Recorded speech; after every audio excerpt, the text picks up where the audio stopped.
A lifetime contract for a bottle of chocolate milk. Hey, Leo Hayes. You want a yoo-hoo? I was 5, crouched in the preschool sandbox, fully absorbed in constructing the world's most magnificent sandcastle when the voice shattered my concentration. I looked up. It was Maya Reed, the prettiest girl in our class, dangling a familiar brown bottle in front of my face, a luxury item my mom had firmly placed on the absolutely not list. I swallowed hard, my eyes glued to the yoo-hoo. Yeah. Then you have to promise to be my husband, and it's all yours, Maya said, blinking her big eyes. She said it as casually as if she were suggesting we play with Legos. At that age, husband was a completely foreign concept. My entire universe had shrunk to the promise of that sugary, chocolatey drink. After a grueling tenth of a second of internal debate, I gave a solemn nod. Deal. A grin bloomed on Maya's face. She handed me the bottle and then, before I could react, planted a loud, wet kiss on my cheek. I flinched, nearly dropping my precious new acquisition. Sealed with a kiss. It's official now, she announced triumphantly. You're my person from now on. Sucking greedily on the sweet milk, I mumbled, does this mean you'll bring me more yoo-hoos? Of course. Maya puffed out her chest. I'll bring you something good to drink every single day. And just like that, for the price of a cheap drink, I sold my soul. That afternoon, when her mom came to pick her up, Maya dragged me over by the hand and announced, Mom, I have a husband now. Her mom doubled over laughing. She ruffled my hair. Oh my, what a handsome little husband. You'll have to take good care of our Maya, okay? I nodded seriously, my mind already on whether tomorrow's beverage would be another yoo-hoo. When my mom arrived, Maya's mom recounted the story between fits of laughter. The two of them thought it was hilarious, dismissing it as kids being kids. Only I knew it wasn't a joke. From that day forward, Maya was true to her word. Every day, she'd show up with a new offering. Capri Sun, Sunny D, a high-C juice box. Fueled by a constant stream of sugar and artificial coloring, I became her official accessory. The story spread through the preschool. Kids started calling me Maya's little husband. I was embarrassed at first, but the daily free drinks were a powerful motivator. I learned to live with it. Then one day, Maya got into a fight with a kid from the older class over me. The boy had called me a moocher, and Maya, without a second thought, shoved him to the ground. Leo is my person. Only I get to say stuff about him, 5-year-old Maya declared, hands on her hips, looking like a furious little tiger. The kid ran, crying to the teacher. Maya was sentenced to time out in the corner, and I voluntarily went with her. She blinked her big eyes at me. Why are you here? If you're in trouble, who's going to bring me my juice box? I answered honestly. She stomped on my foot. Our loving, preschool life continued for 2 years. On graduation day, Maya cried her eyes out. Leo Hayes, you have to remember you're my husband. You're not allowed to like any other girls, she sobbed. We have to be together in elementary school, too. I nodded gravely, mostly because she'd promised me a whole case of yoo-hoo as a graduation present. But life rarely goes according to plan. That summer, my dad got a job transfer, and our family moved to another state. I disappeared from Maya's life without even a chance to say goodbye. For the first few months, I'd sometimes think about the little girl who had kept me supplied with sugary drinks. But as time passed, the memory faded, buried under a pile of other childhood embarrassments. At least, that's what I thought until I transferred back to my hometown for my sophomore year of high school. At 15, I stood dragging my suitcase in front of the new school, feeling my will to live rapidly draining. Dad, are you sure you can't reconsider? My last school was perfectly fine. I pleaded, one last desperate attempt. My dad clapped me on the shoulder. Leo, this is for my work. Besides, this is a great school. It'll be good for your future. I sighed, resigned to my fate, and walked onto campus. The registration process was quick. My new homeroom teacher led me toward Class 2B. All right, everyone, settle down. We have a new transfer student, Leo Hayes. I looked up, ready to give my generic introduction, but my eyes froze on a girl sitting in the 3rd row by the window. Those eyes. I'd seen them somewhere before. Hi, everyone. My name is Leo Hayes. I started, but before I could finish, the girl by the window shot up from her seat, pointed right at me, and shouted, Wait a minute. You look just like my husband. The classroom went dead silent for 3 seconds, then erupted in an earthquake of laughter. I wanted the floor to open up and swallow me whole. The teacher cleared his throat. Maya Reed, please watch your conduct. Maya Reed? The name was like a key, unlocking a room in the back of my mind filled with dusty yoo-hoo bottles. I took a closer look at the girl. Big eyes, long lashes, a slight, mischievous smile playing on her lips. It was really her. She was staring at me, too, her expression shifting from confusion to recognition, and finally to the triumphant gleam of someone who'd just discovered buried treasure. "It is you, Leo Hayes, the guy who sold himself for a bottle of Yoo-hoo," she yelled, ecstatic. The class laughed even harder. Someone was literally banging their desk. My face was hot enough to fry an egg. The teacher struggled to regain control. "Maya, you can have your reunion after class. Leo, please take the empty seat in the back." I scurried to my desk, feeling a pair of intense eyes burning into the back of my head for the entire period. The second the bell rang, Maya was at my desk, her palms slamming down on the surface. "It really is you. Where have you been all these years?" Her eyes were sparkling. "You remember our agreement, right?" I scratched my face awkwardly. That was just kid stuff. Kid stuff." She put her hands on her hips. "You accepted 2 whole years of drinks from me. According to our contract, you belong to me." The kids around us started whooping and hollering. I wished I could become invisible. "Come on, we were just kids." I tried to salvage what was left of my dignity. Maya leaned in close, lowering her voice. "So, you wouldn't be interested in another Yoo-hoo then?" I subconsciously swallowed. Damn it. After all these years, my body still had a conditioned response to that sugary garbage. "See," like a magician, she pulled a familiar brown bottle from her backpack. "I've been keeping one on hand, just in case I ever found you." I stared at the bottle, the childhood memories of being dominated by and desperately wanting that drink flooding back. "Want it?" She wiggled the bottle. "If you drink it, you have to keep honoring the contract." Under the watchful eyes of the entire class, I waged a fierce internal battle. "Finally, I'll take it." I snatched the bottle from her hand. "My reputation was ruined a decade ago, because of you anyway." The class erupted in cheers and applause. Maya grinned, the same triumphant smile from 10 years ago. Great. First day at a new school, and I'd already sold myself again. The trouble with renewing the contract was immediate.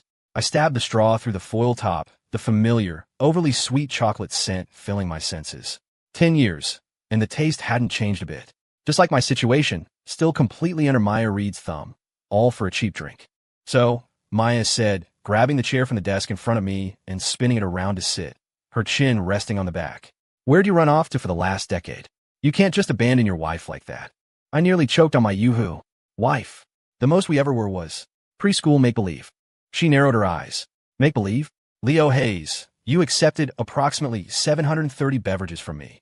At an average of, say, $1.50 a bottle, you owe me $1,095. You can pay me back right now if you want out." My jaw dropped. You kept a running tab?" "Of course," she said, lifting her chin proudly. "My mom always said you have to keep track of your investments. And an emotional investment is still an investment." The surrounding students were howling with laughter. Someone shouted, "Just give in, man. You'll never pay off that debt." I sighed, rubbing my forehead. "Maya, we're in high school now. Can we please be a little more mature about this?" "Mature?" She blinked, then leaned in closer, her voice dropping to a conspiratorial whisper. "You want me to be more mature? Like this?" She shifted in her seat, flicking her hair over her shoulder and giving me a look that was trying way too hard to be sultry. I did a spit take, spraying a mouthful of Yoo-hoo all over a guy who had just walked into the classroom. The guy looked down at the brown splatter on his school polo, his expression instantly turning sour. "New kid, what's your problem?" "Sorry, so sorry. It was an accident," I stammered. But Maya stood up, planting herself between us. "Ethan, don't be so aggressive." He already apologized. The angle was tricky, making it look like we were walking into the same complex together. Ethan frowned. "Maya, are you defending him?" "Of course I am." Maya put her hands on her hips. "He's my person." Another wave of catcalls echoed through the room. I covered my face. Perfect. Not even a full day in, and I was already the school's #1 public enemy. Ethan glanced from me to Maya and back again, then let out a cold snort. "We'll see about that." I whispered to my desk mate. "Who was that? What's his deal?" My desk mate leaned in. "That's Ethan Cole, class president, top of our year, and Maya's #1 admirer. You just became his rival on your first day. Good luck, man." I just stared. Maya patted my shoulder. "Don't worry, I've got your back." "My back," I said, exasperated. "This is all your fault." She just blinked. "So, the contract is signed. No refunds, no exchanges." And so, my first day at Northwood High was spent under the protection, or rather, torment, of Maya Reed.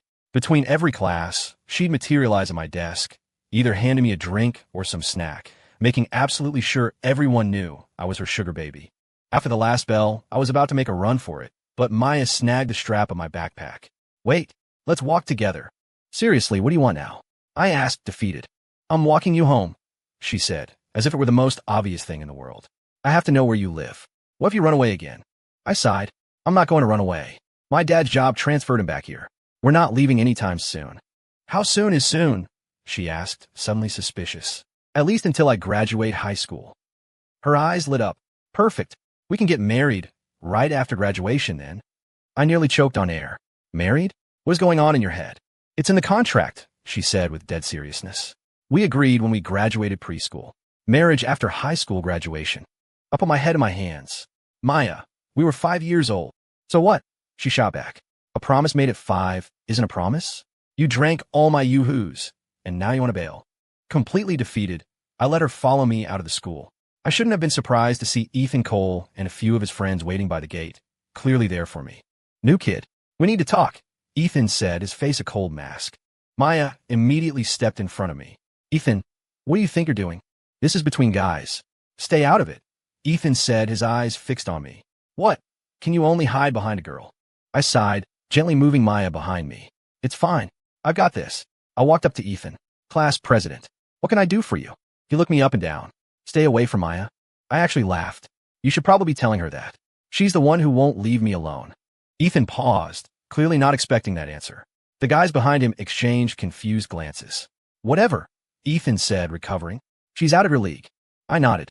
I completely agree. So could you maybe convince her to stop bothering me? It's becoming a real problem. Now Ethan was completely thrown. Behind me, Maya stomped her foot in frustration. Leo Hayes, what are you saying? Ethan looked from me to a fuming Maya, and then he actually cracked a smile. Interesting. So you're not into her? As of right now, not in the slightest, I said honestly. I'd just like to get through high school in one piece. Maya suddenly stormed in front of me, her eyes glistening. Leo Hayes, say that again. Seeing her on the verge of tears made me feel a pang of guilt, but I held my ground. Maya, we're not kids anymore. It's time to stop playing these preschool games. She bit her lip, then rummaged in her backpack and slammed a can of yoo-hoo into my hand. Drink it. What kind of logic is that? It's one of the contract clauses, she said, her voice thick with tears. Provider supplies beverage. Recipient must consume it on the spot. I looked at the can, then at her tear-streaked face, and sighed. I popped the top and took a sip. Happy now? I asked. Her tears vanished, replaced by a triumphant grin. Yep, you drank it. So the contract is officially renewed. Good for another 3 years. What? Ethan and his friends were just staring, dumbfounded. Finally, Ethan walked over and patted my shoulder, his voice filled with an unexpected note of sympathy. Dude, I get it now. You're not my rival. You're a hostage. And just like that, I had somehow earned the class president's understanding, but I was no closer to escaping Maya's clutches. She followed me all the way home, right up to the entrance of my neighborhood. Oh, you live here. Her eyes lit up. My house is just one street over. A sense of impending doom washed over me. And that means we can walk to school together from now on, she chirped. I'll meet you at the gate tomorrow morning at 7. Don't be late. Before I could protest, she skipped off down the street. Watching her go, I was hit with a strange sense of déjà vu. It was just like 10 years ago when she'd skip away after delivering my daily drink. I shook my head and walked into my neighborhood, completely unaware of a figure in the distance, aiming a smartphone camera in our direction. The next day at school, the atmosphere was weird. Everyone was giving me strange looks and whispering behind their hands. My desk mate slid over. Leo, you're trending on the school's gossip blog. Confused, I pulled out my phone. Sure enough, there it was. A post titled, Confirmed. School hottie Maya Reed living with new transfer student. The post included a few pictures of Maya and me at my neighborhood gate from yesterday. The angle was tricky, making it look like we were walking into the same complex together. The comments section was a dumpster fire of speculation and insults. As I was reading, Maya stormed into the classroom and marched straight to Ethan's desk. Ethan Cole, did you do this? Ethan looked up, the picture of innocence. Maya, what are you talking about? Don't play dumb. That fake story on the blog. Did you post it? I honestly don't know anything about it, Ethan said, then glanced at me. But some people sure know how to stir up trouble the second they arrive. Before I could say anything, Maya grabbed my hand. Come on, we're going to the office to clear this up. She pulled me out of the classroom in front of everyone, marching determinedly toward the administration building. Looking at her resolute profile, I had a strange thought. Having a wife looking out for you wasn't entirely a bad thing. At the very least, the drinks were free. The dean of students stared at the gossip blog on his monitor, his brow so furrowed you could plant seeds in it. So, to be clear, you are not cohabitating? The dean pushed his glasses up, his gaze shifting between me and Maya. Absolutely not, sir, I said quickly. I just transferred here 2 days ago. My family lives in that neighborhood, and Maya was just walking with me to the entrance. Maya nodded furiously. Exactly. Dean, look at this. It was obviously taken by someone hiding, using a tricky angle. This is slander. I demand a full investigation to find out who posted it. The dean considered this for a moment. I'll have the site administrator take the post down. As for who posted it, he looked at us. Do you have any suspects? Maya and I exchanged a glance, then both shook our heads. We both suspected Ethan, but without proof, we couldn't say anything. Leaving the office, Maya stomped her foot. It was definitely Ethan. Who else could it be? I sighed. We don't have any proof. Besides, maybe you should be a little more careful from now on. You know the whole guys and girls thing? You can't just be grabbing my arm all the time. She blinked, then leaned in. What? Are you afraid of being linked to me in a scandal? I took a step back. I'm worried about your reputation. You're one of the most popular girls in school. You should protect your image. She grinned. You do care about me. Don't worry, I'm not bothered by that stuff. She moved to link her arm with mine again. I dodged smoothly. Well, I am. I like to get through high school peacefully, thanks. Back in class, Ethan seemed to be actively avoiding our gaze. During the break, he surprised me by walking over to my desk. That blog post, it wasn't me, he said in a low voice. I don't like you, but I wouldn't pull a stunt like that. I was a bit taken aback. I nodded. Okay, got it. He hesitated, then added, but I'm still telling you to stay away from Maya. You two are from different worlds. That line rubbed me the wrong way. What's that supposed to mean, different worlds? Ethan smirked. Do you have any idea what her family's background is? Do you know who her dad is? I froze. I really didn't. Not 10 years ago and not now. Seeing my silence, Ethan's smirk widened. Didn't think so. Just be careful. As soon as he walked away, Maya was at my side. What did he say to you? Did he threaten you? I shook my head. Nothing. Hey, what does your dad do for a living? Maya paused, then broke into a huge grin. What? You want to meet the parents already? No problem. You can come over for dinner this weekend. I frantically waved my hands. No, that's not it. I was just asking, but it was too late.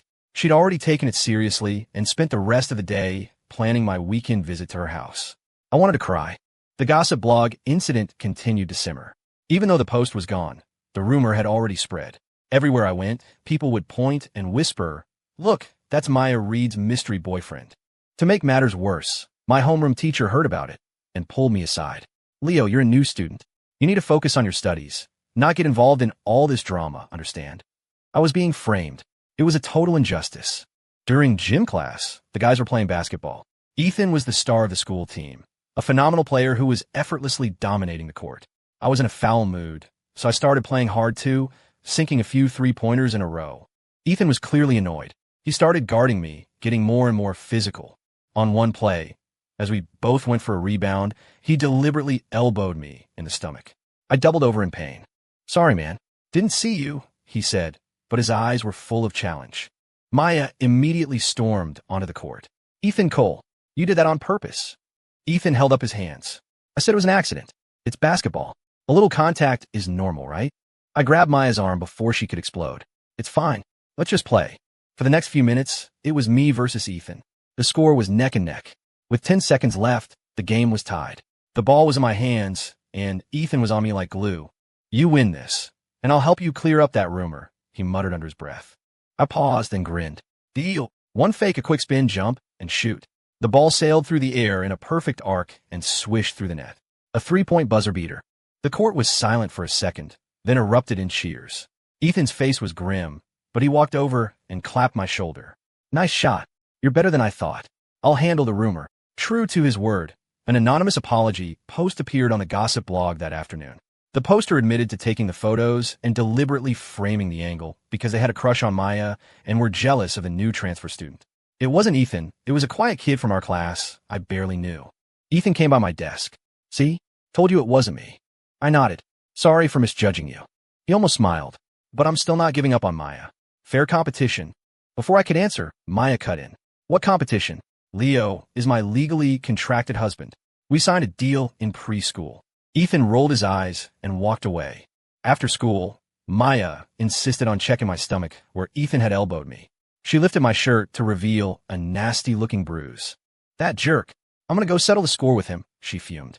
I pulled her back. Forget it. It happens in sports. Besides, he helped us clear everything up, right? She suddenly smiled. You know, you look pretty cool out there on the court. I knew I picked a winner. I sighed. Can you please stop saying you picked me? Why not? She chirped. You're my person. Hey, are you sure you don't want to come over for dinner this weekend? My dad heard you were back in town and really wants to meet you. I froze. Your dad knows about me? Of course, she said, beaming. I told him I found my childhood fiancé. He was so happy. I just couldn't. What was my life even? By Friday, I had run out of excuses. I finally agreed to go to Maya's for dinner on the weekend. Honestly, I was morbidly curious about what kind of family could produce a daughter like her. Saturday morning, as I was getting ready to leave, my phone rang. It was Maya. Leo, help me. Her voice was choked with sobs. My heart leaped into my throat. What's wrong? What happened? My dad, he's... She was crying too hard to speak clearly. Your dad? What about him? Are you at home? I'm on my way. I yelled, already out the door. I sprinted the block to her neighborhood. I hammered the doorbell, and the door flew open. Maya stood there, her eyes red and puffy. Behind her, I stared at the middle-aged man in an apron, holding a spatula. I froze. It was our school's vice principal. Vice Principal Reed looked at me, equally stunned. Leo, what are you doing here? Maya pulled me inside. Dad, this is Leo Hayes, the one I told you about. The spatula clattered to the floor. The three of us stood there, staring at each other in a deeply uncomfortable silence. Finally, the vice principal spoke, his voice heavy. So, the transfer student who's got my daughter completely obsessed and started a school-wide scandal is you. A cold dread washed over me. I finally understood what Maya's help me call was about. I was dead. So dead. I was sitting in Maya Reed's living room, but it felt more like a defendant stand. Vice Principal Reed, no, Mr. Reed, was staring at me with the intensity of a laser beam. The spatula was on the floor, but his intimidating presence hadn't diminished one bit. Dad, you're scaring him. Maya whined, tugging on his arm. Mister. Reed took a deep breath and pointed to the couch. Sit. I sat, my back ramrod straight, my hands placed neatly on my knees like I was in military inspection. Mister. Reed sat across from me, studying me for a long, silent moment before speaking. Leo Hayes, correct? Sophomore, Class 2B, just transferred from out of state. I nodded like a bobblehead. Yes, Mr. Vice Principal. Just call me Mr. Reed at home, he said, waving a hand, his tone softening slightly. So what's this all about? This preschool business. How did you two get back in touch? Maya jumped in. Dad, it's fate. He transferred back and ended up right in my class. If that's not destiny, I don't know what is. Mister. Reed shot her a look.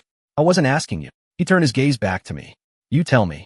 I swallowed, trying to give him the condensed version of our reunion, carefully omitting the part where Maya publicly declared me her husband and the whole contract review incident. When I finished, Mr. Reed was quiet for a moment. So you're just friends now? No, Maya immediately protested. He's my yes. I cut her off. Just friends. Maya has a sentimental streak. She was just joking around. Maya glared at me with daggers in her eyes. Mister. Reed looked from me to his daughter, and a small smile touched his lips. All right, relax. I'm not some out-of-touch old man. I know what it's like to be a teenager. However, his expression turned serious. As vice principal, I have to remind you that the school has a strict policy against romantic relationships. And as a father, I don't want my daughter's grades to suffer because of some distraction. I nodded vigorously. Don't worry, Mr. Reed. My main focus is on my studies. Maya pouted. Dad, we're 16. It's not like it's puppy love anymore. You're a minor until you're 18, so it counts. Mister. Reed said firmly. Also about those rumors on the school blog, I want them to stop. Leo, you're new here. You might not realize it, but because of our family situation, Maya get a lot of attention. I don't want you bringing any negative publicity her way. The comment stung a little, but I nodded again. Understand. Okay, official business is over. Mr. Reed said, suddenly shifting back into a friendly parent. Since you're here, you might as well stay for lunch. Try my famous chili. I felt a wave of relief wash over me. Thank you, Mr. Reed. Lunch was a nerve-wracking affair. Mr. Reed kept piling food on my plate while casually interrogating me about my family. He seemed visibly relieved when he learned my dad was an engineer and my mom was a doctor. A family of professionals. Good, he nodded. Sensible people. After lunch, Mr. Reed called me into his home office for a chat, which was really just a thinly veiled warning to stay away from his daughter. Leo, it's nothing personal against you, he said, his tone fatherly but firm. It's just that Maya has always been a little single-minded. She's held on to that preschool memory for a decade. Now that she's found you again, she's bound to get carried away. I need you to maintain a proper distance, so she doesn't get the wrong idea. I nodded. Understand, sir. I'll keep an appropriate distance from Maya. When I came out of the office, Maya rushed over. What did my dad say? Did he threaten you? I forced a smile. No, he just told me to study hard. She clearly didn't believe me, but didn't press the issue. The walk home was filled with a mix of emotions. If I were being honest, Maya was pretty full of life and genuinely kind to me. If her dad wasn't the vice principal, I might have actually been interested. But now, self-preservation was key. On Monday, I started actively avoiding Maya. If she came to my desk, I'd suddenly have a question for the teacher. If she offered me a drink, I'd claim my teeth hurt. If she asked to walk home together, I'd say I had to stay late to clean the classroom. After 3 days of this, Maya finally snapped. She cornered me in my locker after school. Leo Hayes, what is your problem? What are you talking about? I feigned ignorance. You're avoiding me. Her eyes were red. Is it because my dad is the vice principal? I sighed. Maya, your dad is right. We should be focusing on our studies. Don't give me that crap, she cut me off. You're just scared. You're afraid he'll make your life difficult. I fell silent, which was as good as a confession. She stared at me, then a bitter smile crossed her face. Fine, Leo Hayes. You win. But don't you forget, our contract isn't over yet. She pulled a yoo-hoo from her backpack and slammed it on the locker next to my head. Drink. I groaned. Maya, don't do this. You won't drink it? She nodded slowly. Fine. Then I'll just start screaming right here, right now. I'll tell everyone you led me on, broke my heart after I fell for you in preschool, and now you're trying to skip out on your contractual obligations. Okay. Don't. I pleaded, grabbing the bottle. I'll drink it. See? Under her intense gaze, I chugged the entire yoo-hoo. She smiled, satisfied. Contract renewed. Good for another 3 years. I felt like crying. Is this contract ever going to end? Nope, because I'm the one in charge, she declared triumphantly. Oh, by the way, Saturday is my birthday. You have to come. I hesitated. Your dad. My dad already approved, she said, her eyes twinkling. I promised him it would just be a few friends. A totally academic gathering. I was skeptical, but I agreed. On Saturday night, I arrived at Maya's house with a gift in hand. Mr. Reed opened the door, his expression grim. You're here. Come in. I stepped into the living room and stopped in my tracks. This wasn't a few friends. It was half our grade. The room was decked out with party lights and balloons. Ethan Cole saw me and raised his cup. Well, if it isn't the fiancé. I managed a weak smile and found Maya. This is your academic gathering? She stuck her tongue out. Change of plans. Everyone wanted to come. I couldn't just say no. I sighed and handed her the gift. Happy birthday. Her eyes lit up. What is it? She started to tear it open right there. Wait, open it later, I said, stopping her. My mom had helped me pick out a simple silver necklace, and it felt way too intimate to open in front of everyone. The party was loud and chaotic. Mr. Reed sat in a corner, watching over the proceedings like a hawk in an exam. His presence kept things from getting too out of control. Right before it was time to cut the cake, Maya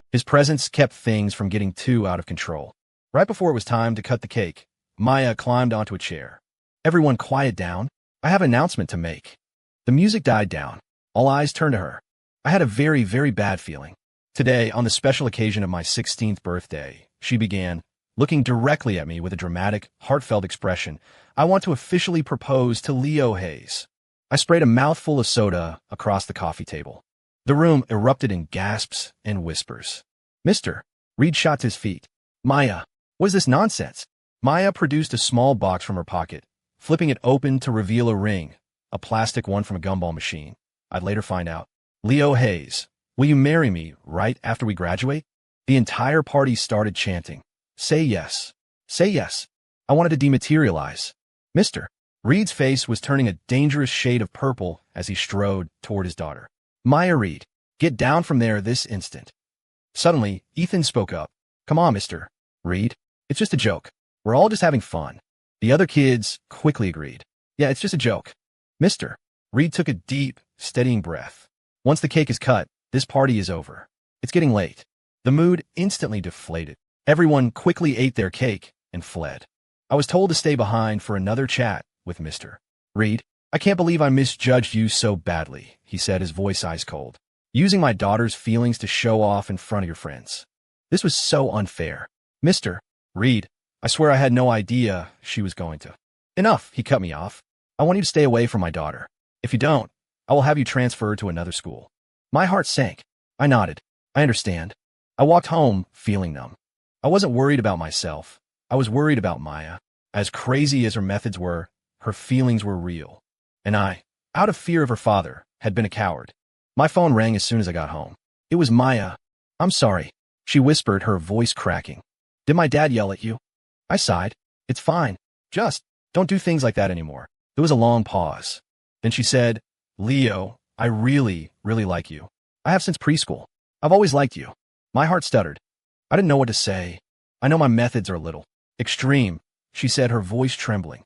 But I was so scared that if I didn't hold on tight, you'd disappear again. 10 years was too long. I don't want to wait that long ever again.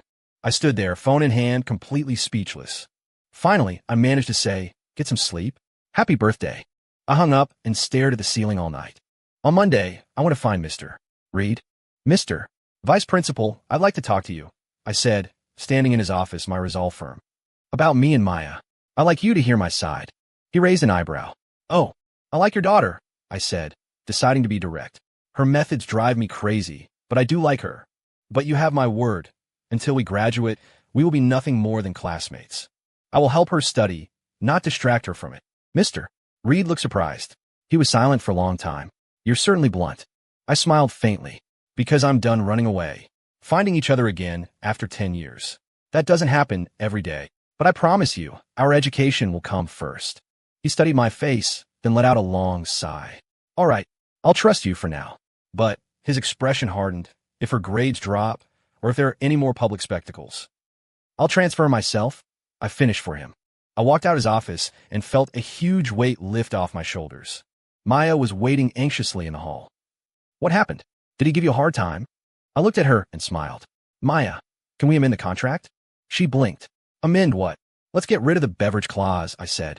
I like you, and it has nothing to do with you who. She stared at me, her eyes slowly widening, a brilliant smile spreading across her face. Then she launched herself at me, throwing her arms around my neck. Really? You mean it? I quickly pushed her away. Public space. Watch yourself. She was beaming, her face radiant. So it's a deal. We'll be together after graduation. I nodded, a sense of peace settling over me. Maybe selling my soul for a bottle of chocolate milk was the smartest deal I ever made.